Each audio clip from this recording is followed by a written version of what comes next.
Hello everyone, welcome back to our channel अमनिफाई।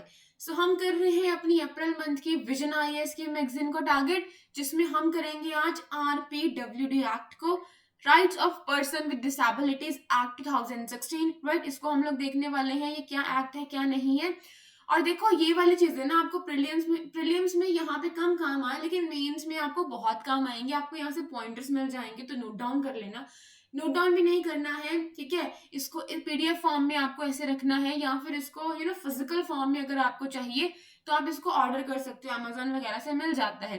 लेकिन इतना क्यों कॉम्प्लिकेट करना चीजों को, ठीक है। छोटे छोटे पॉइंटर्स लिख लो, ताकि कल को कहीं पे जब बात आए ना आपकी, ठीक है, जब बात आए आपकी डिसेबिलिटीज को लेके, या फिर हमारी उन पॉपुलेशन को लेके, जो हमारी पॉपुलेशन जो है वो डिसेबल पॉपुलेशन है, तो उनको लेके जब कोई बात उठती है तो उनके रिगार्डिंग आपको कुछ पता होना चाहिए। तो जो पॉइंट्स मैं आपको यहाँ पे बताऊंगी, तो एक काम करना, थोड़े थोड़े इन पॉइंट्स को नोट डाउन कर लेना। तो आ जाओ, आगे चलते हैं, ठीक है। तो सबसे पहले तो हम यही जानते हैं कि जो हमारा ये एक्ट है, rights of person with disabilities 2016 का जो हमारा ये एक्ट है, ये न्यूज में क्यों आता है? क्योंकि जो सुप्रीम कोर्ट है ना, वो इस केस के अंदर, जो ये आपका केस है, इस केस के अंदर अपनी डिसअपॉइंटमेंट जताते हैं, क्योंकि जो आपका ये एक्ट है ना, इसके प्रॉपर तरीके से इम्प्लीमेंटेशन नहीं हो रही है। इसकी हो रही है अक्रॉस स्टेट्स में, स्टेट्स के अंदर इसकी हो रही है इनएडिक्वेट इम्प्लीमेंटेशन, जिसकी वजह से सुप्रीम कोर्ट दिखाते हैं अपनी निराशा। तो इसीलिए ये न्यूज में आ गया हमारा एक्ट 2016 का।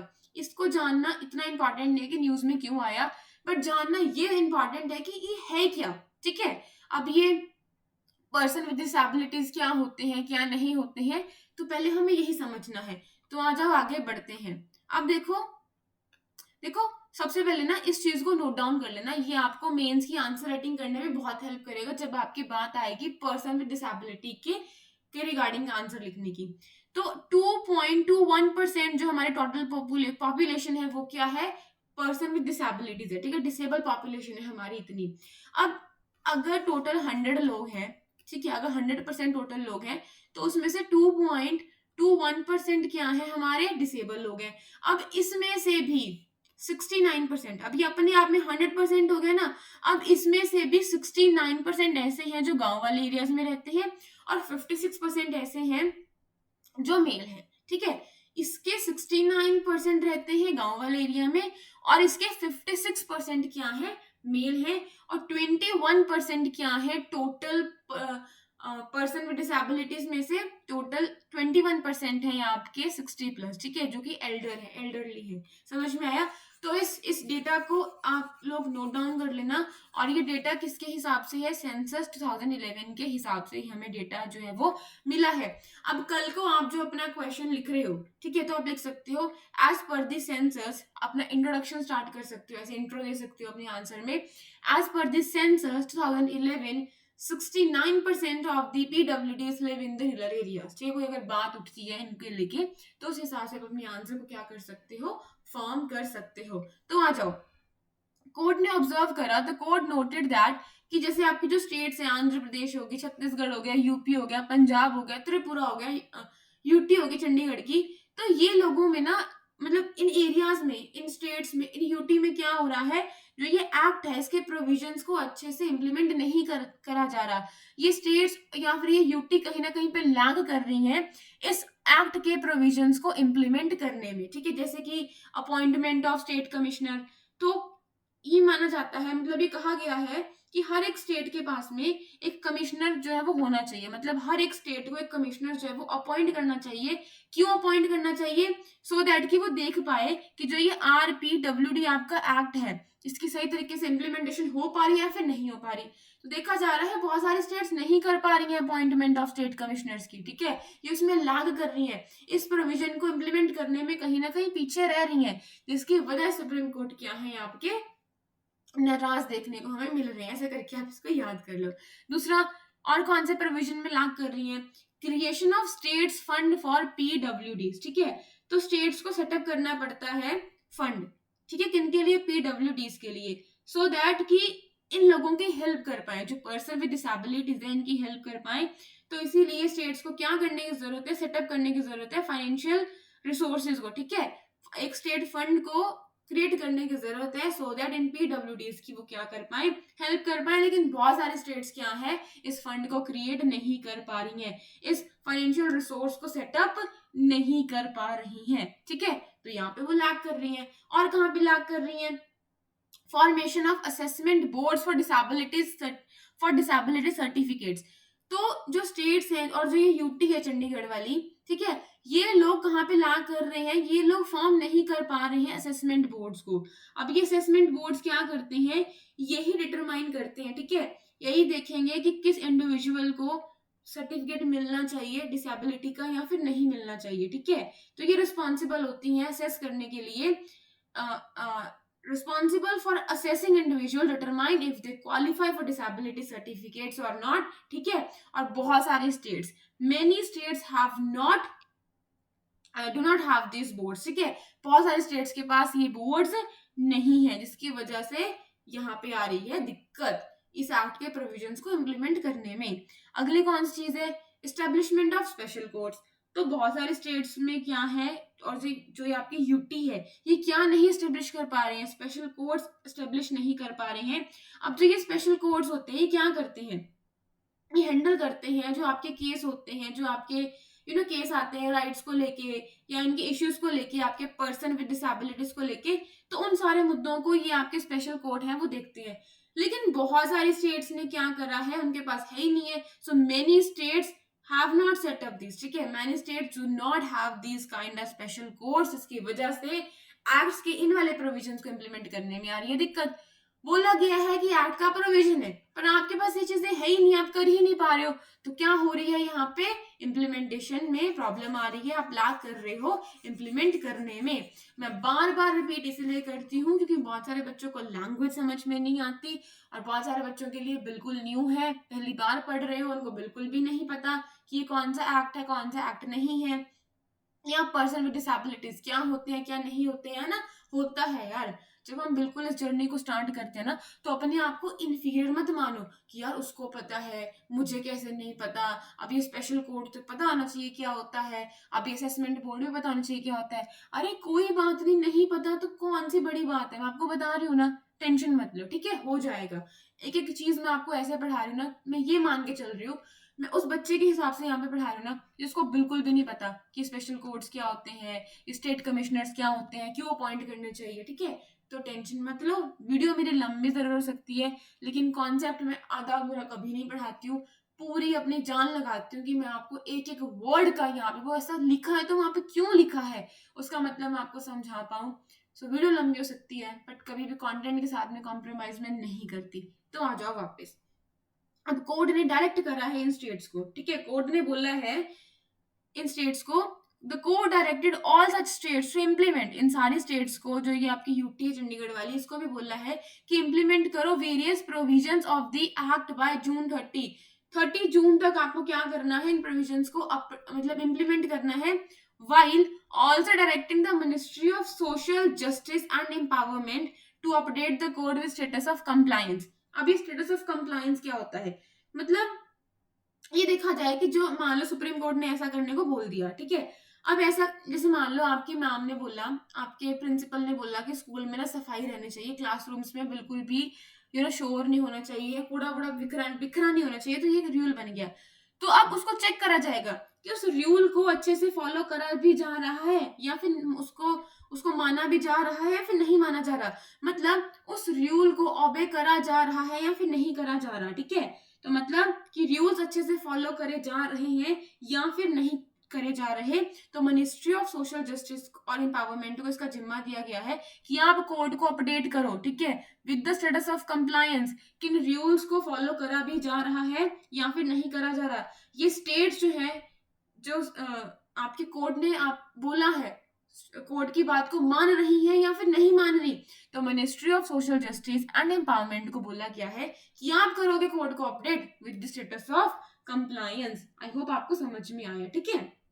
मतलब ये लोग बताएंगे कोर्ट को कि ठीक है, रिपोर्ट करेंगे वापस कि ठीक है, आपकी इस बात को इम्प्लीमेंट करने के लिए ये वाले स्टेप्स लिए गए हैं और ये प्रोग्रेस हमें वहां पे देखने को मिली है। तो ये कोर्ट को इन्फॉर्म करेंगे कि कितने अच्छे से जो स्टेट्स हैं वो इन प्रोविजंस को फॉलो कर पा रही हैं, आपके ऑर्डर्स को फॉलो कर पा रही हैं और अच्छे से इम्प्लीमेंट कर पा रही हैं RPWD एक्ट के प्रोविजंस को। ठीक है, तो आई होप अब आपको समझ में आया होगा। क्या समझ में आया कि कोर्ट ने डायरेक्ट करा है ministry of social justice empowerment को कि वो अपडेट करे, टू अपडेट द कोड। क्या अपडेट करे कोड को? With the status of compliance, कि कितना जो वो रूल्स हैं वो कैसे फॉलो करे जा रहे हैं, उनको चेक करे। आई होप अब आपको समझ में आ गया होगा। ओके, तो ये है आपका स्टेटस ऑफ कंप्लायंस कि वो उनको ओबे करा जा रहा है या फिर नहीं करा जा रहा। बार बार रिपीट कर रही हूँ, जानबूझ के कर रही हूँ, ठीक है, ताकि आपको समझ में आ जाए। ओके, आ जाओ, अब पढ़ते हैं ये पीडब्ल्यूडीज हमारे क्या होते हैं। देखो, जो हमारे पीडब्ल्यूडीज होते हैं ना, एक minute, wait a minute, yes, कुछ मिस तो नहीं कर दिया मैंने? यस, नहीं करा। आ जाओ, इनके बारे में पढ़ते हैं। अब जो हमारे पर्सन विद डिसेबिलिटीज होते हैं ना, इन लोगों को बड़ा स्टिग्मा फेस करना पड़ता है। ठीक है, सोसाइटी इनको बड़े अलग ही नजरे से देखती है यार, कि पता नहीं क्या ही है ये लोग, इतना डिस्क्रिमिनेशन करती है, इनको निगलेक्ट करती है। ठीक है, अपनी अपनी कुछ ओपिनियंस बना लेती है, बड़ी अनफेयर नेगेटिव ओपिनियंस बना लेती है इनके regarding, and socio psychological and cultural reasons. इन लोगों को ना बहुत कुछ फेस करना पड़ता है। ठीक है, सोसाइटी में इनको एक अलग नजर से देखा जाता है। अगर किसी इंसान को कोई डिसेबिलिटी हो जाती है, ठीक है, या फिजिकल फॉर्म में होती है, या सोशो या मेंटली फॉर्म में उसको कोई प्रॉब्लम आती है, तो लोग उसको बड़े अलग नजरे से देखने लगते हैं। सोसाइटी के और कामों से उसको अलग करने लगते हैं कि नहीं, ये आपकी बस की बात नहीं है, ये आपसे नहीं हो पाएगा, ये पर्सन इस चीज के लिए कैपेबल नहीं है। तो ये लोगों को बड़ा स्टिग्मा फेस करना पड़ता है, डिस्क्रिमिनेशन फेस करना पड़ता है। ठीक है, क्यों फेस करना पड़ता है? Due to social psychological and cultural reason की वजह से। Despite the constitutional guarantee of equality of all citizen, अगर हमारे इंडिया में 100 लोग हैं, 100 सिटीजन है, तो हमारा कॉन्स्टिट्यूशन कहता है, वो गारंटी करता है कि सबको इक्वल ट्रीटमेंट मिलेगा। ठीक है, अगर इस जमीन पे खड़े होने का राइट इस इंसान के, तो वो दूसरे को भी होगा। अगर इस काम को करने का राइट इस इंसान को है ना, तो दूसरे को भी होगा। अगर इस चीज को खाने का राइट दूसरे इंसान को है ना, तो वो दूसरे इंसान को भी होगा। ठीक है, तो जो हमारे कॉन्स्टिट्यूशनल जो है, डिस्पाइट द कॉन्स्टिट्यूशनल गारंटी मिलती है सभी को कि इक्वल ट्रीट करा जाए, तब भी क्या होता है, इन लोगों को क्या करा जाता है, डिस्क्रिमिनेशन के साथ में देखा गया है। ठीक है, their abilities are often underestimated, इनकी एबिलिटीज को अंडर एस्टिमेट करा जाता है, leading to the vicious cycle of underachievement and hindering their growth. अभी मान लो कोई बच्चा है, ठीक है, किसी बच्चे को ना डायलेक्सिया की प्रॉब्लम है। अब डायलेक्सिया में क्या होता है, ये ना एक तरह की लर्निंग डिसऑर्डर होती है। इसमें ना, जैसे जब जिस इंसान को ये बीमारी हो जाती है, उस इंसान को कुछ पढ़ने में, कुछ याद करने में, कुछ स्पेल करने में, कुछ लिखने में, है ना, बोलने में दिक्कत आने लग जाती है। अब वो ढंग से पढ़ नहीं पाएगा, रीड नहीं कर पाएगा, शब्दों को पहचान नहीं पाता है, उनको मेमोराइज नहीं कर पाता कि अच्छा ये ए है, ये बी है, ये सी है। ठीक है, जिस इंसान को डायलेक्सिया की प्रॉब्लम होती है, तो मान लो किसी बच्चे को आपने रीड करने को बोला, स्कूल में गया वो पहली बार, उसको है प्रॉब्लम डायलेक्सिया की, ठीक है, उसको डिसेबिलिटी है, उसको ये डिसऑर्डर है, तो वो कुछ बोल ही नहीं पा रहा, वो पढ़ ही नहीं पा रहा, और ऊपर से उसके ऊपर एक अलग से आप लोग उसकी कोई हेल्प नहीं कर रहे हो, आप उसको अलग से डिस्क्रिमिनेट कर रहे हो कि तू तो सबसे अलग है यार, ये बच्चा सबसे अलग है, ये नहीं कर पाएगा, वो नहीं कर पाएगा, उसके ऊपर से अलग से नेगेटिव बातें बोल रहे हो, तो आप समझ रहे हो उस बच्चे पे क्या बीतेगी। ठीक है, तो क्या हो रहा है, देखो, उसको पहले तो डायलेक्सिया की प्रॉब्लम है, फिर वो क्या, जब वो पहचान लेगा कि वो नहीं पढ़ पा रहा, वो वहां पे डिस्करेज होना शुरू हो जाएगा। ठीक है, फिर वो पढ़ना जो है वो बंद कर देगा, उसको लगेगा यार मैं नहीं पढ़ पाऊंगा। जब वो पढ़ ही नहीं पाएगा, ठीक है, तो उसके पास कुछ नहीं आ पाएगा दूसरों के मुकाबले, दूसरे लोगों के मुकाबले वो नहीं स्टैंड आउट कर पाएगा, तो वो एक सर्कल में फंसता रहेगा। ठीक है, मतलब अगर मैं सिंपली आपको बताऊं तो विशियस साइकिल आपका क्या होता है, देखो, तो विशियस साइकिल सिंपली क्या होता है, जब एक प्रॉब्लम की वजह से ना आपकी दूसरी प्रॉब्लम होती है, और उस प्रॉब्लम की वजह से पहली वाली प्रॉब्लम आपकी एकदम वर्स बन जाती है। ठीक है, एकदम बिगड़ जाती है। किसी बच्चे को डायलेक्सिया है, जिसकी वजह से वो पढ़ नहीं पाता, वो पढ़ नहीं पा रहा, उसको डिस्करेज कर रहे हो, सब लोग डिस्करेज कर रहे हो, वो खुद भी डिस्करेज हो रहा है कहीं ना कहीं, क्योंकि ऐसे कुछ वहां पे चीजें नहीं है, ऐसे कुछ वहां पे मेथड्स नहीं है, कोई स्टेप्स नहीं लिए गए सो दैट कि वो बच्चा आराम से, आसानी से, विद ईज उस चीज को पढ़ पाए। तो क्या हो रहा है, वो बच्चे को बड़ी डिस्करेजमेंट हो रही है। जिसकी वजह से उसको पढ़ना बहुत मुश्किल लग रहा है, उसके लिए वो चीज पढ़नी बड़ी हार्ड हो रही है। और क्योंकि वो चीज पढ़नी उसको हार्ड हो रही है, तो इस चीज की वजह से उसके यही वाली प्रॉब्लम और खतरनाक होती जा रही है, ठीक है। तो इसी को बोलते हैं विशियस साइकिल। क्या बोलते हैं? विशियस साइकिल बोलते हैं जब आपकी एक प्रॉब्लम की वजह से दूसरी प्रॉब्लम होती है, और उसी प्रॉब्लम की वजह से, मतलब दूसरी जो प्रॉब्लम हुई उसी की वजह से आपकी जो पहली प्रॉब्लम है वो क्या हो रही है, और ज्यादा वर्स्ट होती जा रही है। डायलेक्सिया की वजह से उसको प्रॉब्लम आई कि वो नहीं पढ़ पा रहा, वो डिस्करेज हो गया। अब जिसकी वजह से उसकी पहली वाली प्रॉब्लम भी क्या हो गई, और ज्यादा वर्स्ट हो गई। इसी को हमने बोल दिया कि वो हमेशा फंस के रह जाता है under the vicious cycle of under achievement, जिसकी वजह से उसकी ग्रोथ भी क्या हो जाती है, कहीं ना कहीं स्लो डाउन हो जाती है, ठीक है। उसकी ग्रोथ को भी क्या करता है, हिंडर करता है ये विशियस साइकिल। अब आपको समझ में आ गया? तो उम्मीद करती हूँ आपको बोरिंग नहीं लग रही होगी ये क्लासेस, ठीक है। अब क्या हो रहा है, जब उसने सीखना बंद कर दिया, ठीक है, उसको डायलेक्सिया है, वो पढ़ नहीं पा रहा, डिस्करेजमेंट उसको हो रही है, उसको बड़ा मुश्किल लग रहा है पढ़ना, उसकी रीडिंग स्किल्स डेवलप नहीं हो पाएंगी, ठीक है, उसमें फ्रस्ट्रेशन भर जाएगी, उसको कहीं से सपोर्ट नहीं मिल रही है, तो कहीं ना कहीं उसकी ये वाली प्रॉब्लम और ज्यादा वर्स्ट होती जा रही है। मतलब उसकी पहले वाली डिसेबिलिटी जो है, क्योंकि उसको आगे कोई सपोर्ट नहीं मिल रही है, कोई असिस्टेंस नहीं मिल रही है, तो उसकी डिसेबिलिटी उसके लिए और ज्यादा चैलेंजिंग होती जा रही है, उसके लिए उसकी और मुसीबत बनती जा रही है। और ना मुझे एक प्रॉब्लम है बड़ा फास्ट बोलने की, मैं कोशिश करती हूँ यार थोड़ा स्लो बोलूं। रुक जाओ, स्लो बोलने की कोशिश करती हूँ, तो जरा आ जाओ। अब देखो कौन कौन सी समस्याएं इन पीडब्ल्यूडीज को फेस करनी पड़ती हैं। देखो आप लोग भी समझदार हो जाओ यार, अगर आपके आसपास कोई ऐसा बच्चा है, कोई ऐसा इंसान है जो डिसेबल है, तो उसका सहारा बनो, ठीक है। उसको मोटिवेट करो, उसको ये मत जताओ कि यार हम आपसे सुपीरियर है, नो। उसको फील कराओ कि आप में कमी है, लेकिन अगर कमी बेशक आपके अंदर है, आप अपनी कमी को ही अपनी स्ट्रेंथ बना सकते हो, ना कि उसकी कमी को आप उसकी कमी गिनाओ, ठीक है। रियलिटी से रूबरू कराओ, रियलिटी को एक्सेप्ट करना चाहिए। आप में कोई प्रॉब्लम है, हमें खुद को भी एक्सेप्ट करना चाहिए, भाई है प्रॉब्लम, लेकिन उस प्रॉब्लम को लेके रोना नहीं है, हमें आगे बढ़ना है, ठीक है। और अब देखो जो डिसेबल लोग होते हैं ना यार, उनके लिए हमें फैसिलिटीज प्रोवाइड करनी चाहिए, खुद से हेल्प करनी चाहिए उनकी, तो गवर्नमेंट को यहाँ पे कुछ स्टेप्स उठाने पड़ेंगे, ठीक है। तो इनको क्या क्या प्रॉब्लम्स आ रही हैं, ये एक्सेस नहीं कर पा रहे हैं क्वालिटी एजुकेशन को, क्योंकि हमारे पास इंफ्रास्ट्रक्चर नहीं है, due to the lack of accessible infrastructure नहीं है, ट्रेन टीचर्स नहीं है। देखो आप स्कूल में बच्चे को भेज रहे हो, बच्चे को कोई प्रॉब्लम है, बच्चा व्हील चेयर पे है, तो स्कूल की बिल्डिंग्स में रैंप नहीं है, तो वहां पे दिक्कत आ रही है, ठीक है।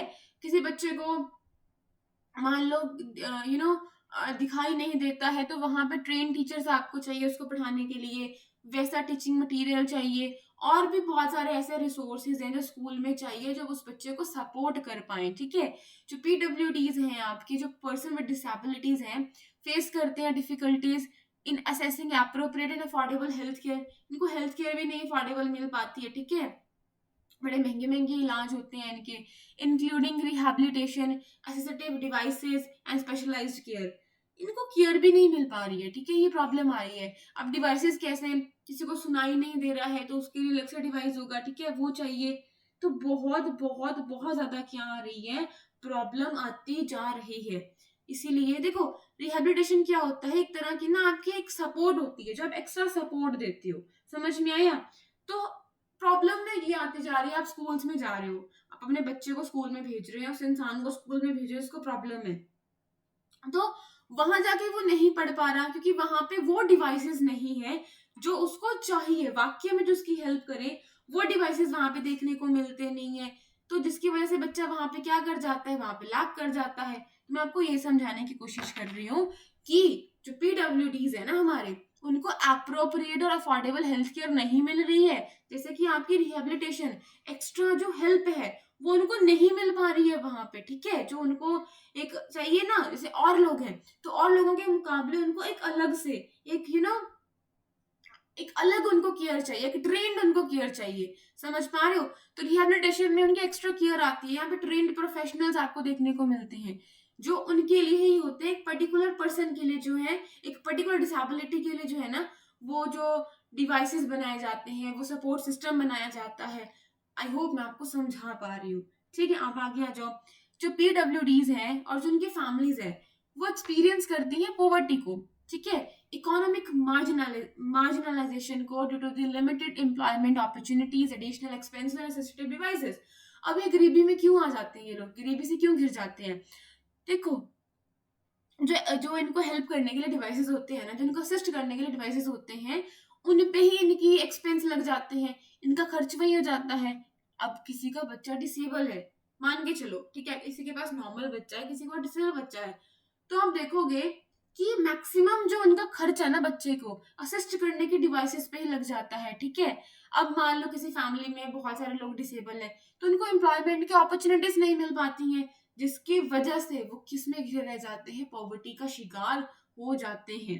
ठीक है, समझ में आ गया जी। आगे देखो, lack of affordable assistive technologies भी नहीं है उनके पास जिसको वो अफोर्ड कर पाए अपने असिस्टेंट्स के लिए, जैसे स्क्रीन रीडर्स नहीं है, स्पीच रिकॉग्नाइजेशन सॉफ्टवेयर नहीं है। देखो ये है, लेकिन ये अफोर्डेबल नहीं है। समझ में आ रहा है? कहीं आप लोग मुझे बोल दो कि ये तो एग्जिस्ट करते हैं, आई नो ये एग्जिस्ट करते हैं, but lack of affordable, afford नहीं कर पा रहे हैं वो इस चीज को। समझ में आया? विच में रीइंफोर्स डिजिटल डिवाइड, जो कि और स्ट्रेंथन कर देता है आपका डिजिटल डिवाइड को, और ज्यादा बढ़ा देता है। आई होप समझ में आया। मुझे बार बार आपसे पूछना पड़ रहा है, आई नो इरिटेटिंग भी लग रहा होगा, लेकिन यार पता है क्या, ये कुछ चीजें ऐसी है ना जहाँ पे जोर लगता है पढ़ाने में, और मुझे ना फिर ये हो जाता है कि ऐसे पढ़ा के छोड़ दूंगी तो फायदा क्या, अगर बच्चों को मैंने समझाया ही नहीं है। तो फिर उसलिए मुझे बार बार ना पता करना पड़ता है कि आप लोगों को समझ भी आ रहा है या फिर नहीं आ रहा। कोई बात नहीं, आ जाओ आगे, छोड़ो, मैं इसको और इम्प्रूव करूंगी अपने पढ़ाने के तरीके को, कि मैं बार बार चीज़ों को रिपीट कम करूँ। बट मैं जानबूझ के कर रही हूँ कि बच्चे को ना समझ नहीं आ पाता जब पहली बार हम लोग करते हैं। So about the rights of person with disabilities act 2016, तो इसके बारे में पढ़ते हैं। जो एक्ट है ये एम करता है to ensure that all PWDs can lead with their life dignity. ये इंश्योर करता है कि जो जितने भी PWDs हैं वो अपनी लाइफ को डिग्निटी के साथ में जी पाए, ठीक है, उनको भी अधिकार है कि उनको भी रिस्पेक्ट मिले, ठीक है, बिना किसी डिस्क्रिमिनेशन के, एंड विद इक्वल अपॉर्चुनिटीज। अब मैं इस बोलने की तेज आदत को थोड़ा कम करती हूँ, धीरे बोलने की कोशिश करती हूँ, क्योंकि मैं वर्ड को फिर उल्टा उल्टा सीधा प्रोनाउंस कर जाती हूँ। फॉर एग्जाम्पल यहाँ मैंने अभी गड़बड़ कर दी थी रीइंफोर्स बोलने में, क्योंकि मैं फटाफट बोलती आ रही थी ना, तो मेरी टंग ट्विस्ट हो जाती है। यस, ओके, तो स्ट्रेंथन कर रहे हैं डिजिटल डिवाइड को, ये मैंने आपको बता दिया। अच्छा, it was enacted to give effect. अब जो ये आपका एक्ट जो था, इसको इनैक्ट क्यों करा गया था? जो आपका RPWD जो आपका ये एक्ट था, इसको क्यों इंडिया में इनैक्ट करा गया? क्योंकि इम्प्लीमेंट करना था हमें United nation convention on the rights of person with disability को, UNCRPD 2007 को हमें इम्प्लीमेंट करना था इंडिया में, जिसकी वजह से हमने क्या करा, इस एक्ट को इनैक्ट करा, बिकॉज जो इंडिया है वो सिग्नेटरी है आपका UNCRPD का, तो ये आपको पता होना चाहिए। अब इसके की प्रोविजंस क्या है वो हमें देखने हैं, कौन कौन से प्रोविजंस है इसके। तो पहले डेफिनेशन देख लो कि PWDs होते क्या है। तो पर्सन विद डिसेबिलिटी उस इंसान को बोला जाता है जिसको लॉन्ग टर्म फिजिकल या मेंटल या इंटेलेक्चुअल और सेंसरी इंपेयरमेंट होती है, जिसकी वजह से which in interaction with barriers hinders full and effective participation in society equally with others। मतलब अगर उसको कोई लॉन्ग टर्म फिजिकल, मेंटल और इंटेलेक्चुअल और सेंसरी इंपेयरमेंट है, अगर उसको उसकी वजह से अगर उसकी पार्टिसिपेशन सोसाइटी में रुक रही है, औरों के मुकाबले वो पूरी तरह से इफेक्टिव वे में नहीं अपनी अपनी पार्टिसिपेशन कर पा रहा, पार्टिसिपेट कर पा रहा, कहीं ना कहीं उसकी ग्रोथ को वो स्लो डाउन कर रही है, उसको हिंडर कर रही है उसकी ग्रोथ के प्रोसेस को, तब उसको माना जाता है कि ये इंसान जो है ये PWD का पार्ट है, ठीक है। अगर उसको ऐसी इंपेयरमेंट है, चाहे वो फिजिकल है, चाहे वो मेंटल है, वो इंटेलेक्चुअल है, वो सेंसरी है, अगर इसकी वजह से, पहले तो ये लॉन्ग टर्म है, और अगर इसकी वजह से उसकी ग्रोथ के प्रोसेस में, उसके पार्टिसिपेशन में कोई दिक्कत आ रही है, तब हम मानते हैं कि एक PWD की डेफिनेशन के तहत ये बच्चा आता है या फिर ये पर्सन आता है, और उस पर्सन को सर्टिफिकेट मिल जाता है PWD का, पर्सन विद डिसेबिलिटीज का। और इसके लिए कौन होते हैं, मैंने आपको भी बताया था कि इसके लिए आपके स्पेशल असेसमेंट बोर्ड होते हैं, जो कि बहुत सारे स्टेट जो है फॉर्म करने में पीछे छूट रही हैं, तो दिक्कत आ रही है। ओके, और डिसेबिलिटीज कितने प्रकार की यहाँ पे बताई गई है, कितने तरह के डिसेबिलिटीज को रिकॉग्नाइज करा गया है। मुझे 1 मिनट दोगे यार? नहीं 1 मिनट नहीं, 5 सेकंड, तो मुझे पानी पीना है, मेरा गला सूख रहा है। I am sorry.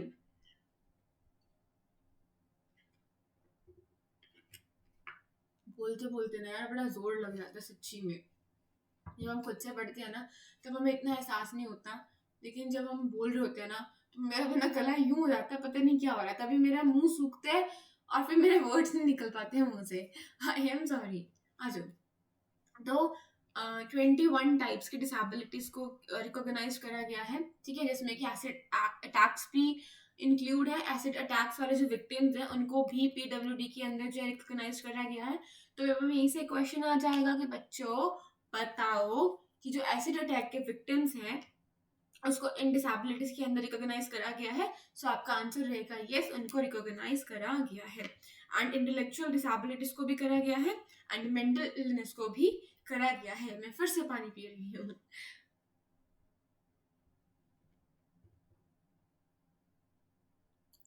सीरियसली अब मैंने पेन एक्सपीरियंस करा है कि लगातार बोलने का ना पेन क्या होता है।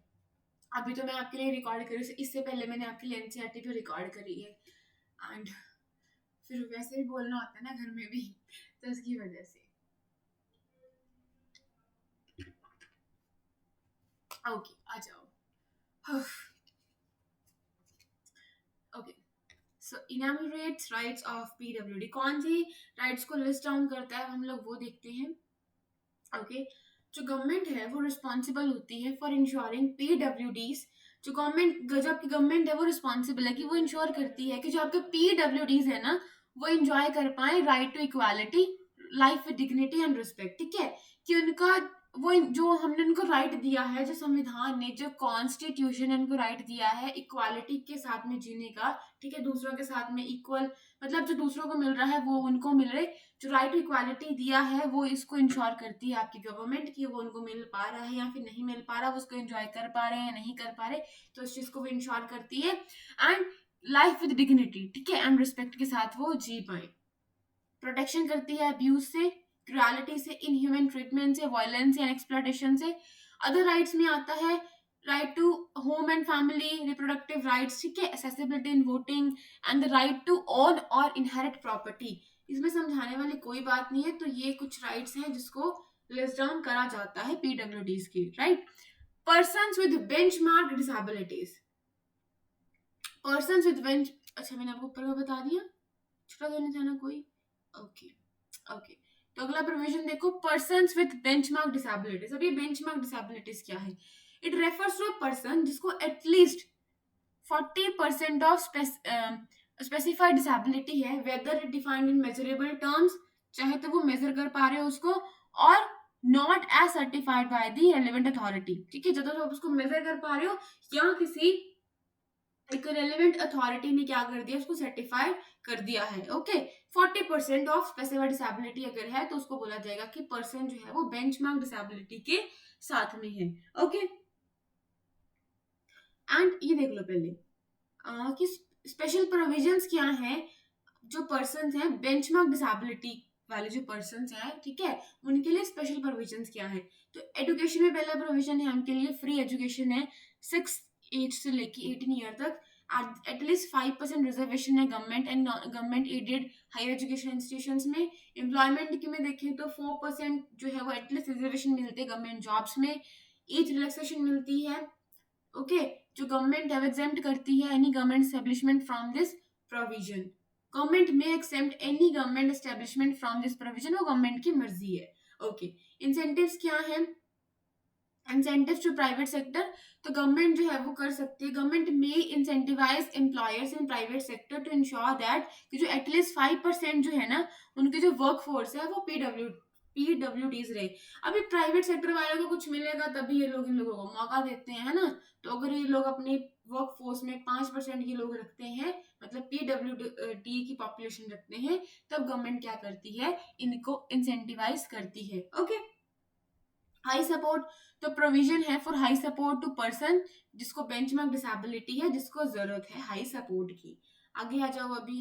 ओके, सो गार्डियनशिप, ठीक है, गार्जियनशिप क्या है? If a PWD can not make legally binding decision even with support, अगर कोई पीडब्ल्यूडी कोई लीगली बाइंडिंग डिसीजन नहीं ले पाता तो क्या होता है, a limited guardian may be appointed, ठीक है, लिमिटेड गार्जियन मतलब कि सिर्फ कुछ ही मुद्दों पे उसके डिसीजन में हेल्प करे, पूरे मुद्दों पे नहीं, सिर्फ कुछ ही मुद्दों पे, ठीक है। तो limited guardian may be appointed, the जो डिस्ट्रिक्ट कोर्ट है डेजिग्नेटेड अथॉरिटी है, may grant total support, total support भी दे सकते हैं कि हर चीज में, हर एस्पेक्ट में जो है वो उसको गाइड करे, ठीक है, to the person if needed और if repeated limited guardianship is necessary.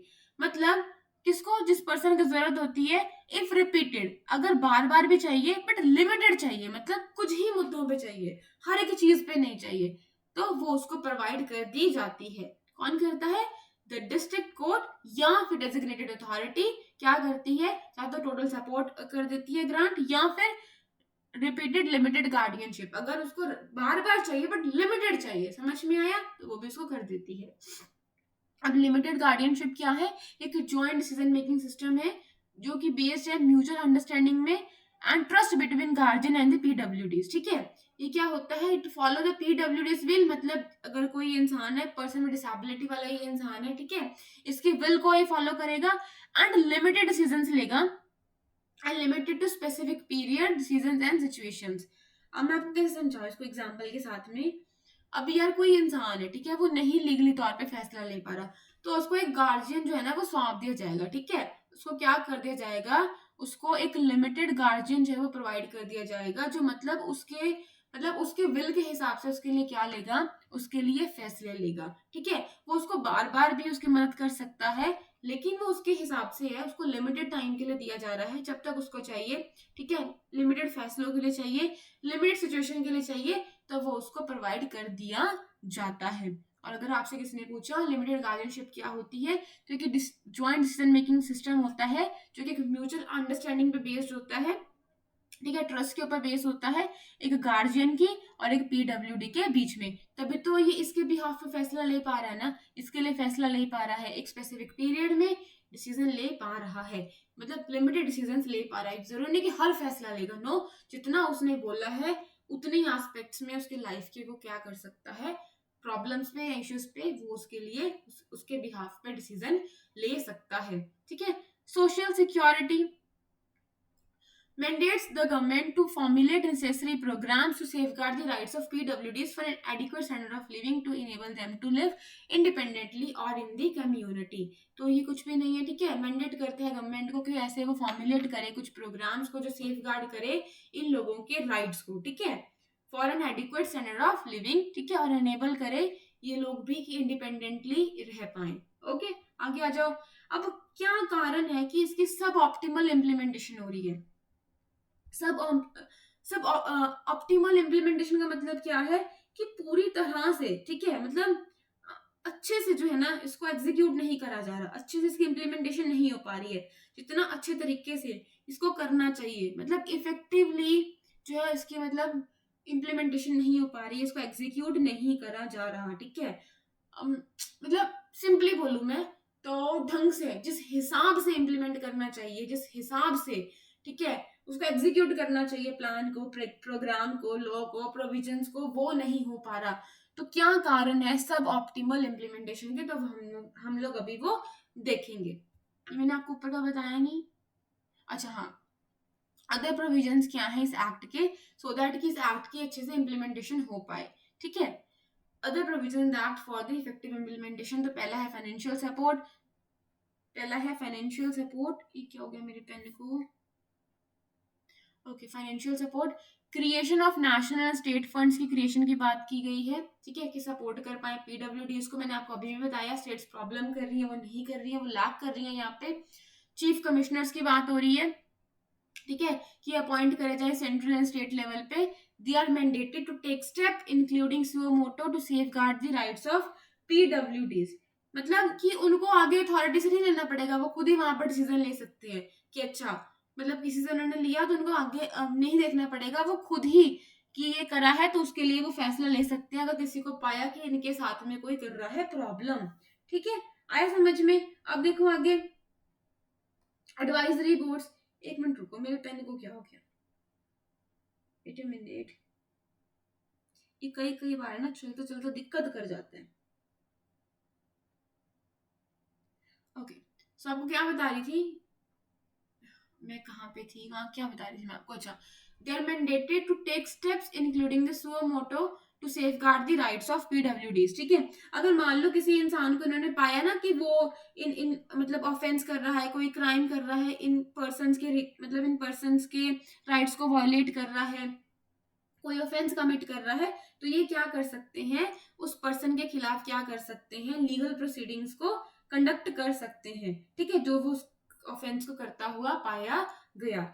Advisory boards क्या है, तो एस्टेब्लिशमेंट करी जाए सेंट्रल मतलब central and state advisory boards की on disability as policy making bodies. Okay, अब ये क्या करेंगे, एडवाइस करेंगे कि ऐसा नहीं होना चाहिए, ऐसा होना चाहिए। ठीक है, तो ये कोर्ट्स जो है वो एस्टेब्लिश होने चाहिए, इसकी बात करी गई है प्रोविजन में, मतलब इस प्रोविजन को रखा गया है कि एडवाइजरी बोर्ड्स जो है वो होने चाहिए कहाँ पे, सेंट्रल लेवल पे, ठीक है, स्टेट लेवल पे होने चाहिए, जो एक पॉलिसी बॉडी मतलब एक पॉलिसी मेकिंग बॉडी की तरह क्या करेंगे, एक्ट करेंगे। रेगुलेटरी बॉडीज होंगी, strengthening of regulatory bodies for monitoring and grievance redressal, special courts हैं, notification for special courts and special public prosecutors by the state government to try offences under the act. मतलब जो आपके जो special courts होंगे, ठीक है, जो आपके स्पेशल कोर्ट्स होंगे और जो आपके पब्लिक प्रोसिक्यूटर्स होंगे, रिस्पॉन्सिबल होंगे हैंडल करने को, मतलब जो केसेस आएंगे ना, मतलब अगर किसी ने इस RPWD एक्ट को वायलेट कर दिया, ओके, तो इसके रिगार्डिंग जो केसेस आएंगे, उन सारे केसेस को आपका हैंडल कौन करने वाले हैं, ये स्पेशल कोर्ट करने वाले हैं, ये स्पेशल पब्लिक प्रोसिक्यूटर्स करने वाले हैं। ठीक है, और ये इंश्योर करेंगे कि अच्छे से जिसने बंदे ने वो ऑफेंस करा है, ठीक है, उसको अच्छे से जो है सजा मिले, जो सब कुछ मिले लॉ के हिसाब से, तो ये सब कुछ जो है वो देखा जाता है। पेनल्टीज की बात हो रही है, एक प्रोविजन है पेनल्टीज को लेके कि पेनल्टी लगेगी अगर आप पाए गए इस प्रोविजन को ब्रीच करते, ठीक है, इस प्रोविजन के खिलाफ जाते, इसको वायलेट करते, अगर आप पाएंगे तो आप पे लगेगा जी फाइन। तो फाइन का भी प्रोविजन है, ठीक है, for breaching any of the provision of this act. तो ये बात करी गई है स्पेशल कोर्ट्स की, स्पेशल कोर्ट्स होने चाहिए, ठीक है, फाइनेंशियल सपोर्ट्स एस्टेब्लिश करने चाहिए, वहां पे चीफ कमिश्नर्स की बात की गई है। ये प्रोविजंस है, कुछ कुछ स्टेट्स में है, पर बहुत सारे स्टेट्स इन प्रोविजंस को इम्प्लीमेंट नहीं कर पा रही है। ओके, तो यही तो प्रॉब्लम चल रही है ना अभी। तो प्रॉब्लम क्या है, मैं आपको ये बता रही थी कि क्यों जो है वो प्रॉपर इम्प्लीमेंटेशन नहीं हो पा रही है इन प्रोविजंस की, जो ये प्रोविजंस की बात की गई है, तो उनकी इम्प्लीमेंटेशन क्यों नहीं हो पा रही है।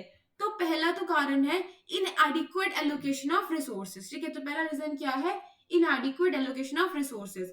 द पार्लियामेंट्री स्टैंडिंग कमेटी जो है वो हाईलाइट करती है, पार्लियामेंट्री स्टैंडिंग कमेटी है आपकी, लक्ष्मीकांत में आप पढ़ोगे आपकी पार्लियामेंट्री कमेटीज के बारे में, तो 2022-23 की हाईलाइट करती है सब optimal budget allocation for PWD programme. For example 2016 और 17 में, और मतलब इस टाइम पीरियड के बीच में जो नंबर ऑफ कंपोनेंट्स हैं under the SIPDA increase from 6 to 13।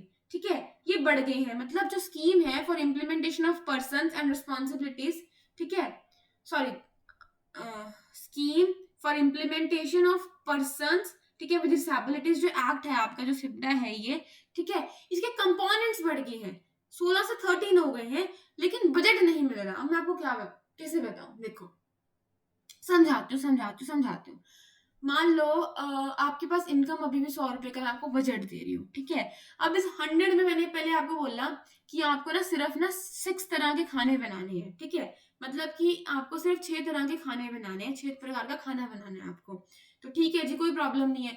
लेकिन अब आपने बोला कि अब आपको 13 तरह के खाने बनाने हैं, ठीक है, 13 प्रकार के आपको खाने बनाने हैं, लेकिन आपका बजट अभी भी उतना ही है। तो हुआ क्या, जो आपका ये सिप्डा है ना, सिप्डा मतलब जो आपका scheme for implementation of person with disabilities act है ना, इसके कंपोनेंट्स बढ़ा दिए गए हैं, ठीक है, कंपोनेंट इसके बढ़ा दिए गए हैं, लेकिन आपका जो बजट है ना वो इंक्रीज नहीं हुआ, ठीक है, वो बहुत कम इंक्रीज हुआ है। 6 से 13 इसके कंपोनेंट्स बढ़ा दिए हैं, लेकिन जो बजटरी एलोकेशन करी गई है वो इंक्रीज हुई है बाय द लेस देन 9%। खुद देख लो कितना इंक्रीज कर रहे हो, बट उनका मान लो अभी 101 रुपया ही करा, बढ़ा दिए 13 प्रोविजंस, लेकिन 100 से कितना करा, 1 रुपया ही बढ़ाया, ठीक है। तो ऐसे करके आप क्या कर सकते हो, इस पर्टिकुलर लाइन को आप लोग समझ सकते हो। ओके, मतलब जो प्रोग्राम है उसके स्कोप को एक्सपैंड कर दिया गया, लेकिन फंडिंग जो वो मैच नहीं कर रही है। ठीक है, काम दे दिया गया है आपको 1000 रुपए का और फंडिंग है सिर्फ आपके पास 600 रुपए की। तो ये प्रॉब्लम जो है वो मतलब हो रही है, मतलब स्कोप बढ़ रही है प्रोग्राम की पर फंड जो है वो नहीं बढ़ाए जा रहे। तो पहला तो यही कारण है कि इनएडिक्वेट एलोकेशन है रिसोर्सेज की। ठीक है, तो आप एग्जांपल में ये दे सकते हो कि सिपड़ा के अंदर कंपोनेंट्स को बढ़ा दिए बट बजट जो है वो उतना नहीं इंक्रीज करा जा रहा। ठीक है, डिसेबिलिटी जो पेंशन है 300 और 500 per month under the Indira Gandhi National Disability Scheme is provided, which is the current state of inflation is too low. अब देखो, एक टाइम था कि 100 रुपए में कितना सामान आ जाता था। ठीक है, तो परचेजिंग पावर हमारी कितनी ज्यादा थी, मतलब अगर मैं 100 रुपए में 10 आइटम खरीद पा रही हूँ ना, तो ये 10 आइटम है, 10 आइटम को खरीदने की है मेरी परचेजिंग पावर। ठीक है, ये है मेरी परचेजिंग पावर। लेकिन अब 10 आइटम में मैं 100 रुपए में मैं सिर्फ 2 ही आइटम्स ले पा रही हूँ। तो अब इससे क्या हो रहा है, इन्फ्लेशन बढ़ रही है, जो आपकी गुड्स एंड सर्विसेज हैं। ठीक है, इनका जो जनरल प्राइस है वो बढ़ता जा रहा है ओवर द टाइम। तो प्राइस में इंक्रीज होने की वजह से क्या हो रहा है, जो परचेजिंग पावर है वो डिक्रीज होती जा रही है। ठीक है, परचेजिंग पावर क्या होती जा रही है, रोड होती जा रही है। तो वो यहाँ पे बात की गई है कि देखो आपने क्या करा कि पेंशन तो आपने इतनी रख दी पर मंथ, 300-500 पेंशन आप लोग दे रहे हो। Indira Gandhi national disability scheme के अंदर आप इतनी पेंशन प्रोवाइड कर रहे हो, लेकिन ये भी तो देखो ना कि अब इन्फ्लेशन के हिसाब से तो बहुत कम है ये। ठीक है, आप उनको 500 दे रहे हो, पहले के टाइम पे ठीक था, लेकिन अब at present at the current state पे आप देखो ना, इन्फ्लेशन भी बढ़ रही है, तो 500 में कितना ही सामान ले लेंगे वो। तो इन्फ्लेशन उनकी परचेजिंग पावर को भी तो इरोड करती जा रही है ना, उनकी परचेजिंग पावर को भी खत्म करती जा रही है। तो उस हिसाब से ये भी तो आप चीज देखो ना, तभी तो इम्प्लीमेंटेशन प्रॉपर नहीं हो पा रही। ठीक है, बोला गया ना कि उनको फाइनेंशियल सपोर्ट देनी है, तो कहाँ से सपोर्ट कर रहे हो आप लोग, तो होएगी ना इम्प्लीमेंटेशन में तो प्रॉब्लम। क्यों प्रॉब्लम होएगी, क्योंकि इन्फ्लेशन के हिसाब से उनको क्या नहीं मिल रहे, उनको पेंशन नहीं यहाँ पे मिल रही। फाइन, अब देखो coordination issues, effective implementation requires active participation. तो अगर आप चाहते हो कि जितने भी आपके प्रोविजंस हैं उनको अच्छे से इफेक्टिवली एग्जीक्यूट करा जाए, उनको इम्प्लीमेंट करा जाए, तो एक्टिव पार्टिसिपेशन का होना भी बहुत जरूरी है। स्टेट्स के बीच में, डिस्ट्रिक्ट्स के बीच में इफेक्टिव कोऑर्डिनेशन जरूरी है, वेरियस डिपार्टमेंट्स के बीच में, एजेंसीज के बीच में। ठीक है, अब आपके घर पे कोई आया, ठीक है, रिश्तेदार आपका आपके घर पे कोई आ गया है, अब आप सबके बीच में कोऑर्डिनेशन नहीं है। ठीक है, किसी को मान लो उनकी एंट्री करनी है, किसी को उनको पानी देना है, किसी को उनके लिए खाना बनाना है, किसी को उनका रात का सोने का देखना है, तो आप सबके बीच में ही कोऑर्डिनेशन नहीं है, तो वो इफेक्टिव तरीके से आप नहीं कर पाओगे काम। ठीक है, तो रिश्तेदार को आप संभाल ही नहीं पाओगे उस दिन अपने घर पे, अगर ढंग से आप कोऑर्डिनेट नहीं करोगे।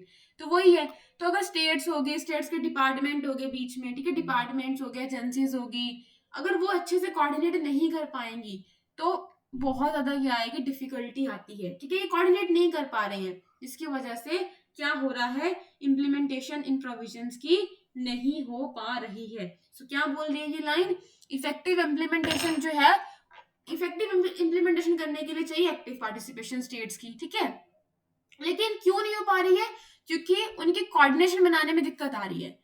तो जब उनके कोऑर्डिनेशन बनाने में दिक्कत आ रही है तो वो एक्टिवली पार्टिसिपेट नहीं कर पाएंगे। ठीक है, उनकी एक्टिव पार्टिसिपेशन हमें देखने को नहीं मिलेगी, जिसकी वजह से इफेक्टिव इम्प्लीमेंटेशन जो है वो नहीं हो पाएगी। दोबारा से पढ़ना चाहते हो इस लाइन को पढ़ लो, मतलब समझने की कोशिश करो। Effective implementation requires active participation of states as well as district and, ठीक है, इनके चाहिए, and effective coordination चाहिए between various departments and agencies, ensuring this is difficult। इसमें आ रही है प्रॉब्लम। ठीक है, तो अब देखो, जो नॉन स्टेट यूटिलाइजेशन सर्टिफिकेट है from the state government has remained a recurring problem, ये लोग रिलीज ही नहीं करते हैं।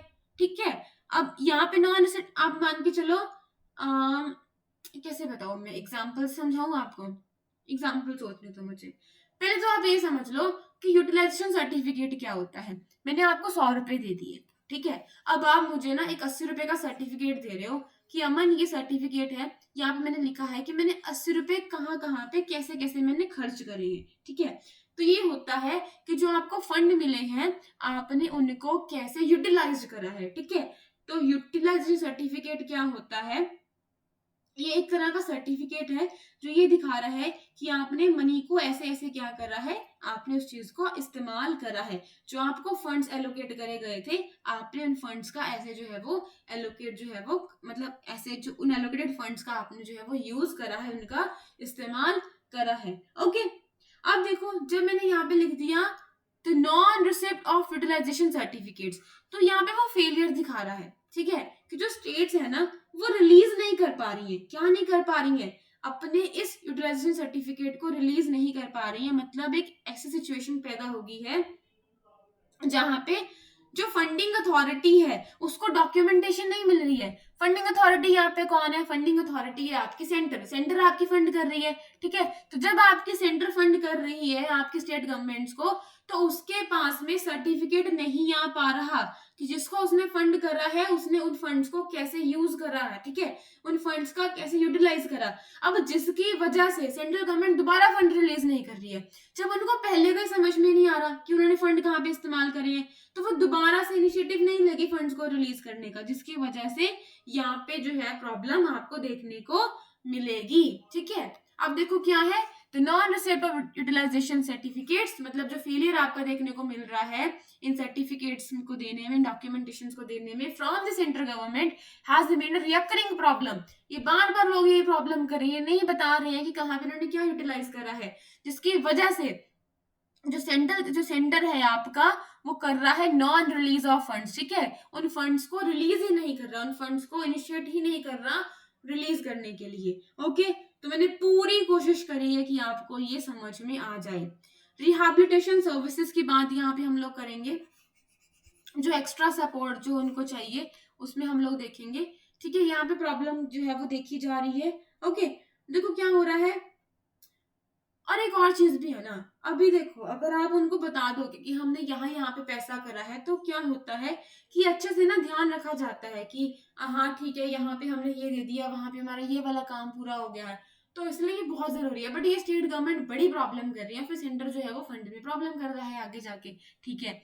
रिहैबिलिटेशन सर्विसेज की बात करते हैं। 69% ऑफ पीडब्ल्यूडीज रिसाइड करते हैं आपके गांव वाले एरियाज में, जहाँ पे एक्सेसिबिलिटी में, ठीक है, अवेलेबिलिटी में जो है प्रॉब्लम आती है, ठीक है, अवेलेबल नहीं हो पाती हैं चीजें वहाँ पे, यूटिलाइजेशन में प्रॉब्लम आती है, रिहेबिलिटेशन सर्विसेज की इनएडिक्वेट है वहाँ पे। जैसे कि आपकी अंडर दीनदयाल डिसेबल जो आपकी स्कीम है, रिहेबिलिटेशन स्कीम है, द प्रेजेंट कोर्स नॉर्म जो है वो सफिशिएंट नहीं है to get the qualified rehabilitation professionals, and there's a particular scarcity of professionals in remote areas। जो पिछड़े हुए आपके जो एरियाज है वहां पे स्कार्सिटी आपको देखने को मिलती है। मैं आपको समझाती हूँ, देखो मान लो कि आपने 100 रुपए फंड रखा, कि जो ये 100 रुपए का फंड है ना, जो 100 रुपए का जो पैसा है, ये कोस्ट के जो नॉर्म्स आपने रखे कि ये 100 रुपए ना खर्च होगा उन लोगों को ट्रेन करने के लिए जो कि आपके रिहैबिलिटेशन प्रोफेशनल्स होंगे। अब ये रिहैबिलिटेशन प्रोफेशनल्स क्या होते हैं? जो आपकी एडिशनल सपोर्ट प्रोवाइड करते हैं, जो रिक्वायर्ड सपोर्ट प्रोवाइड करते हैं आपके पीडब्ल्यूडीज को, ठीक है। तो दिक्कत आ रही है कहाँ पे? इन प्रेजेंट कोस्ट नॉर्म्स में। आप कह रहे हो कि सर हमें 100 रुपए ही खर्चने, ठीक है, तो जिसकी वजह से प्रॉब्लम क्या आ रही है कि आपके पास सफिशिएंट क्वालिफाइड रिहैबिलिटेशन प्रोफेशनल्स नहीं है, ठीक है, प्रोफेशनल्स की कमी आ रही है रिमोट एरियाज में। और हमें देखने को भी क्या मिल रहा है कि 69% जो पीडब्ल्यूडीज है वो हमारे गांव वाले एरियाज में रहते हैं, जहां पे रिहैबिलिटेशन सर्विसेज का अच्छे से यूटिलाइजेशन नहीं हो पा रहा है, उनको चीजें एक्सेसिबल नहीं हो पा रही हैं, उनको चीजें अवेलेबल नहीं हो पा रही हैं। तो समझ में आया? तो under Deendayal disable rehabilitation scheme के तहत आपका एक कोस्ट का नॉर्म है, एक प्रोविजन है कि इतना ही खर्च आप कर पाओगे, जिसकी वजह से प्रोफेशनल जो है आपके क्वालिफाइड रिहैबिलिटेशन प्रोफेशनल्स को ट्रेन करने में दिक्कत आ रही है, ठीक है, और उनकी कमी वहां पे देखी जा रही है रिमोट एरियाज में। अगला प्रोविजन क्या है? उससे पहले मुझे फिर से पानी पीना पड़ेगा क्योंकि मेरा बहुत ज्यादा जो है ना वो गले का जोर लग रहा है भूलते हुए। ओके, एनर्जी बिल लग रही है, इट सक्स माय एनर्जी सच्ची।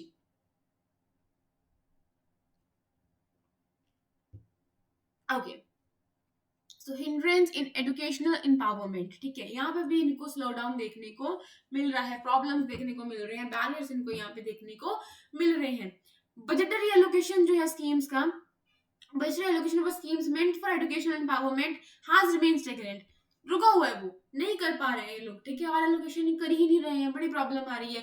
Additionally except the national fellowship scheme ये सही चली है, इसके अलावा कोई और टारगेट जो है वो आपके अचीव नहीं कर पाए। Okay, lack of data and research, data में भी लैकनेस देखी गई है यहाँ पे। There is a lack of updated reliable disaggregated data which hinders evidence based policy making and target interventions. तो जब आपके पास डेटा ही नहीं है कि कितने लोग कहाँ पे रह रहे हैं, कितने लोगों को कौन सी डिसेबिलिटीज है, कितने मैन है, कितने विमेन्स है, ठीक है, फिजिकल डिसेबिलिटी कितनों को है, एसिड अटैक के विक्टिम्स कितनी है, या फिर mentally intellectual disabilities impairment sensory impairment कितनों को है। तो जब ये प्रॉपर अपडेटेड डेटा ही आपके पास नहीं है तो ये प्रॉब्लम आएगी। प्रॉब्लम क्यों आएगी? क्योंकि आप पॉलिसी मेकिंग कैसे करोगे?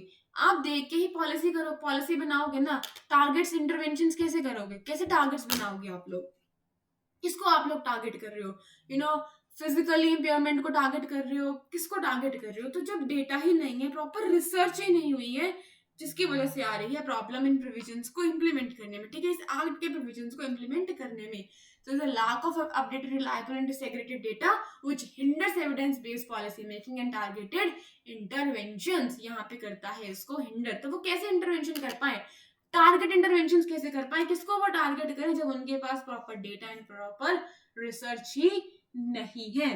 ओके, कुछ छूट तो नहीं गया? आई होप नहीं छूटा, नहीं छूटा। यही रहता है मुझे बार बार, कोई बात नहीं। अच्छा, आगे देख लो। ये कुछ इनिशिएटिव्स हैं जो लिए गए हैं, ये फटाफट देख लो कि सोशल एम्पावरमेंट के लिए कुछ इनिशिएटिव्स हैं, फिजिकल एम्पावरमेंट के लिए, इकोनॉमिक एम्पावरमेंट के लिए। एक एग्जांपल याद करो, रट्टा मारना पड़ता है सच्ची में। मेंस का पता है क्या चक्कर होता है? मेंस में ना घर से आप पॉइंट तैयार करके जाते हो कि अच्छा अगर पीडब्ल्यूडीज का आ गया तो मैंने ये पॉइंट्स ना पक्का वहां पे डालने ही डालने हैं, मेरी इंट्रोडक्शन में तो ये होगा ही होगा। बॉडी में हम बदलाव कर देंगे, लेकिन कुछ कुछ बॉडी में मेरे ये पॉइंट है कि अगर मुझे बात हुई ना मैं पॉजिटिव बात बताने की या कुछ नेगेटिव बात बताने की। देखो, अगर आप कोई टॉपिक तैयार कर रहे हो ना, फॉर एग्जाम्पल आप टॉपिक यही वाला तैयार कर रहे हो, ठीक है, पीडब्ल्यूडीज का, तो आपने इनके इश्यूज देखे कि इनको क्या क्या चैलेंज आ रहे हैं, फिर इनके लिए कौन कौन से स्टेप्स देखे गए हैं, तो जो इनको प्रॉब्लम्स आ रही हैं वो क्यों आ रही हैं, ठीक है, वो हमने देखा। तो ऐसे करके ना आप एक शीट पे सब अपना लिख सकते हो, मोटे मोटे तौर पे। नहीं लिखना तो आपकी मर्जी है, बट आपको एक अंडरस्टैंडिंग पता चलेगी कि अच्छा ऐसे ऐसे करके इनको प्रॉब्लम जो है वो आ रही है। तो आप ये कुछ स्कीम्स को एग्जाम्पल के तौर पे यूज कर सकते हो। तो अगर पेपर में क्वेश्चन आया सोशल एम्पावरमेंट को लेके कि कौन कौन से स्टेप्स लिए गए हैं या ये क्या क्या चीजें हैं, तो आप ये एग्जाम्पल में दे सकते हो। एक्सेसिबल इंडियन कैंपेन का एग्जाम्पल दे सकते हो, ठीक है, कैंपेन का, and your national action plan का एग्जाम्पल दे सकते हो। एजुकेशनल एम्पावरमेंट में आप scholarship for students with disabilities का एग्जाम्पल आप यहाँ पे दे सकते हो। So this you people can note it down और jot it down, whatever in whatever manner you want to write, you people can note it down. Fine. अच्छा, draft national policy for person disability, ये कुछ initiatives हैं जो लिए गए हैं, ठीक है, अलाइन करने के लिए। इसके साथ में ये कुछ नहीं है, इंक्लूसिव एजुकेशन को प्रमोट यहाँ पे करा जा रहा है। वो नेशनल लेजिस्लेशन जो है वो डील करती हैं डिसेबिलिटीज के साथ में, तो आप ये पढ़ लेना। Fine. And scheme for implementing of person disabilities act 1995 जो आपका सिपडा है, ठीक है, इसके तहत कुछ चीजों की बात करी गई है। इस स्कीम का तो मेन पर्पस यही रहता है ना कि वो सपोर्ट कर पाए इन पर्सन को, इंश्योर कर पाए inclusion and wellbeing in the society, right. Accessible India campaign, सुगम भारत अभियान, ये देख लेना ये क्यों है।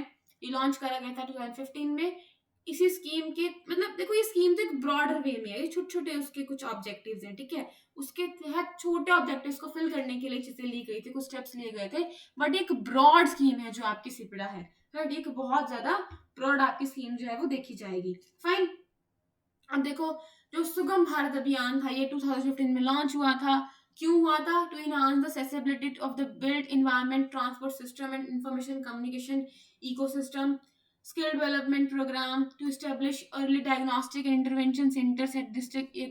कुछ नहीं, पढ़ लेना, आप पढ़ोगे ना तब भी आपको समझ में आ जाएगा, ठीक है। अब देखो, टू एस्टेब्लिश, ये तो हमको बता दिया मैंने। और इंडिया सिग्नेटरी किस किस चीज का है इंटरनेशनल इनिशिएटिव्स में? Adoption of INCON strategy to make the right role of a person with disability in Asia and Pacific, declaration on the full participation and equality of people with disabilities in the Asia Pacific region, Vivaco Millennium Framework working towards an inclusive, barrier free and rights based society। तो India जो है वो signatory है in following international initiatives का। I hope इतना आपको समझ में आया। अब वे फॉरवर्ड में आप क्या लिख सकते हो, hand holding to the states, the union ministry should guide state agencies. जो यूनियन मिनिस्ट्री है उसको स्टेट एजेंसीज को गाइड करना चाहिए, उनको एक्सपर्ट एडवाइस देनी चाहिए, उनको कुछ टारगेट्स देने चाहिए, उनको रिसोर्स देने चाहिए, रिसोर्स प्रोवाइड करने चाहिए, रिसोर्सेज प्रोवाइड करने चाहिए to implement the acts provision effectively. ठीक है। इनहांसिंग कोलैबोरेशन, कोलैबोरेशन को इनहांस करना चाहिए, स्ट्रेंथन करना चाहिए। Foster collaboration across the government bodies and with the civil society.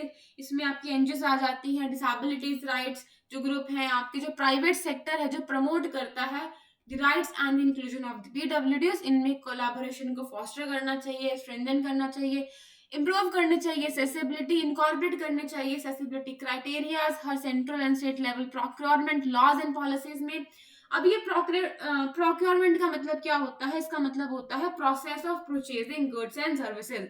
For example मैंने आपको बोला कि हमारे स्कूल हम एक कोचिंग जो है वो ओपन अप कर रहे हैं। ठीक है। तो अगर हम कोचिंग ओपन अप कर रहे हैं तो हमें सामान चाहिए, टेबल चाहिए, चेयर चाहिए, बोर्ड चाहिए, टीचर चाहिए, ठीक है, सब कुछ चाहिए। तो हम जो इन चीजों को अरेंज करेंगे, जो परचेज करेंगे हम, तो इस प्रोसेस को हम लोग क्या बोलते हैं, प्रोक्योरमेंट बोलते हैं। ठीक है। कहाँ गई मैं, कहाँ गुम हो गई, वेट अ मिनट, आ जाओ। Okay, so what I was telling, incorporate accessibility criteria in all central and digital level procurement laws and policy में क्या करना चाहिए, उनको accessibility criteria को क्या करना चाहिए, इनकॉर्पोरेट करना चाहिए, मतलब उसमें ऐड करना चाहिए। अब देखो जब गवर्नमेंट क्या करती है, जब गवर्नमेंट कोई बिल्डिंग बाय करती है, ठीक है, वेबसाइट वगैरह कुछ बनाती है, बसेस वगैरह बाय करती है, तो उनको कुछ ऐसे रूल्स फॉलो करने चाहिए ना कि वो हर किसी के लिए एक्सेसिबल बन पाए। फॉर एग्जाम्पल, अगर गवर्नमेंट ने कोई बिल्डिंग बनाई, ठीक है, जब वो मतलब कुछ प्रोक्योरमेंट कर रही है, मतलब कुछ गुड्स एंड सर्विसेज को ले रही है, उस प्रोसेस को कर रही है, मान लो उसने बिल्डिंग कुछ ली है, तो बिल्डिंग में उसको कुछ क्राइटेरिया बनाना चाहिए, ऐसा कुछ क्राइटेरिया इनकॉर्पोरेट करना चाहिए कि सब लोग उसका इस्तेमाल कर पाए, उसमें रैम्स लग जाएं। कुछ वेबसाइट वगैरह कुछ बना रही है तो वेबसाइट में कुछ स्क्रीन रीडर्स का कुछ सिस्टम करना चाहिए, कुछ ऐसे फीचर्स उसमें डालने चाहिए कि कोई इमेज को पढ़ के सुनाए, उस टेक्स्ट को कोई पढ़ के सुनाए, आराम से जो वो लोग हैं जिनको डिसेबिलिटीज है वो आराम से उस वेबसाइट को नेविगेट कर पाए। अगर कोई कुछ ट्रांसपोर्टेशन में कुछ कर रही है, आपकी गवर्नमेंट ट्रांसपोर्ट इंफ्रास्ट्रक्चर में कुछ कर रही है, तो कुछ ऐसे बसेस वगैरह बनाए, ठीक है, उसमें कुछ ऐसा एड ऑन करे, कुछ ऐसा इनकॉर्पोरेट करे कि व्हील चेयर का अंदर जाने के लिए, एंट्री करने के लिए, या व्हील चेयर के लिए प्रॉपर वहां पे जो स्पेस वहां पे मिल पाए। तो ये सारी चीजें जो है वो गवर्नमेंट को करनी चाहिए। ये सारी चीजें गवर्नमेंट को एक्सेसिबिलिटी को इम्प्रूव करने के लिए अपनी प्रोक्योरमेंट लॉज एंड पॉलिसीज में इनकॉर्पोरेट करनी चाहिए। ठीक है। इन public procurement of physical, digital and transport infrastructure में एडवांसिंग इम्पैक्ट असेसमेंट इस्टेब्लिश करना चाहिए, robust data system to monitor the RPW act को मॉनिटर करने के लिए कि अच्छे से इम्प्लीमेंट हो पा रहा है, नहीं हो पा रहा है, असेस इट्स इम्पैक्ट्स के इम्पैक्ट असेस करने के लिए, while supporting relevant research to understand regional challenges faced by the PWDs। ठीक है। And last, social audit. Okay, मतलब उनको केयरफुली चेक करना चाहिए सबको। सेक्शन 48 जो है आपका, the section 48 of the act, जो आपके एक्ट का सेक्शन 48 है, requires the appropriate government to undertake a social audit of all general schemes and programs involving PWDs. This provision needs to be implemented on the priority basis। ठीक है। अच्छा, social audit क्या होता है? Social audit एक process होती है, ठीक है, जहाँ पे जो एक्टिविटीज होती हैं, जो परफॉर्मेंस होती है आपकी गवर्नमेंट की, ऑर्गेनाइजेशन की, प्रोग्राम्स की, उनको इवैल्यूएट करा जाता है। ठीक है।